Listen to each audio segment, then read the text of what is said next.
தேவஜனமே, ஏன் நாதாபும் அபியும் செத்தார்கள் அப்படின்னு சொன்னா 3 காரணத்தை பார்த்தோம். முதலாவது காரணம் என்ன? அறியாமையில பண்ணியிருப்பாங்க.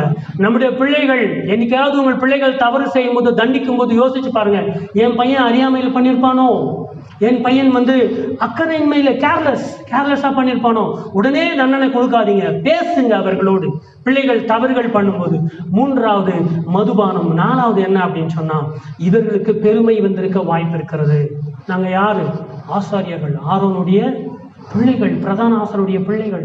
நாங்க பெரிய பெரிய ஆளு. அது மாத்திரமில்ல, இந்த அந்த 4 பிள்ளைகள் இருக்காங்க இல்லையா, ஒரே விஷயம் நான் கடைசியா சொல்லிட்டு நான் போறேன், நம்ம கட் பண்ண முடியாதீங்க.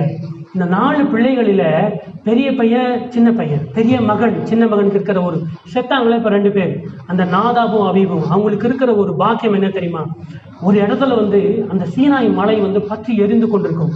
கர்த்தர் பேசி கொண்டிருப்பார். அப்ப கர்த்தர் என்ன பண்ணுவார் தெரியுமா? ஆரோனே மோசே கிட்ட சொல்லுவாரு, அங்கிருந்து அக்னி வரும், அதெல்லாம் வாசித்தா தெரியும். அவர் பேசுற சத்தத்தை கேட்டு இஸ்ரவேல் மக்கள் என்ன சொல்லுவாங்க?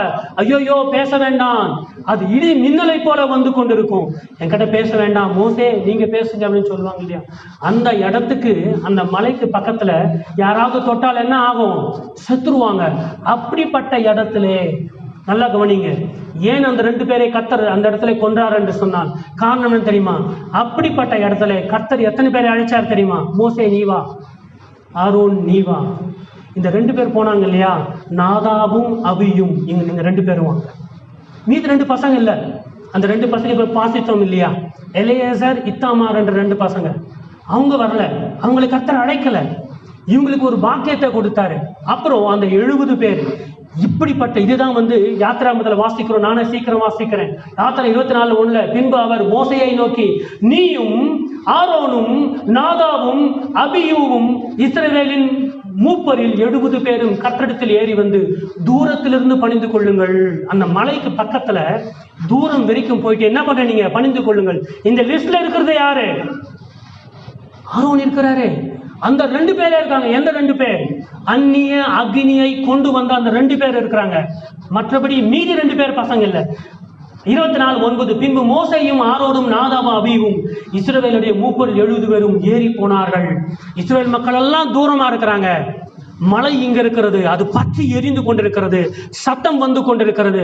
மக்கள் கேட்கும் போது காது அப்படியே செவிப்பறை கிழிந்து விடும் போல இருக்கிறது. கர்த்தர் சொல்றாரு, இந்த ஆரோனும் மோசேயும் நாதாபும் அபியும் அந்த 70 பேரும் என் சமூகத்துல வாங்க.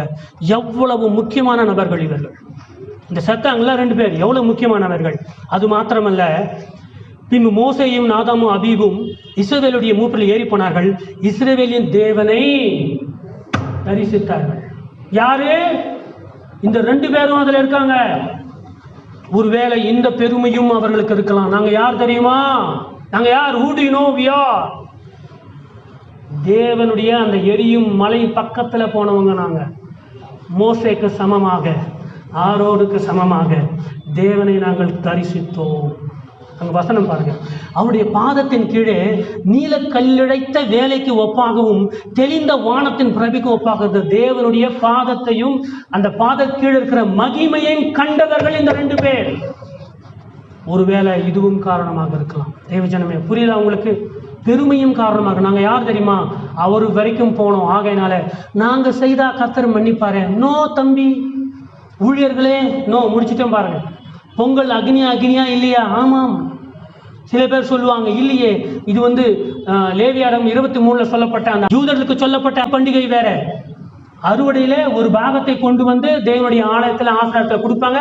அவர் அதை அசைவாட்டுவார், அவர்களுக்கு ஆசீர்வதித்து அனுப்புவார். ஆனா பொங்கல் சூரியனுக்கு செய்யக்கூடியதாக இருக்கிறது.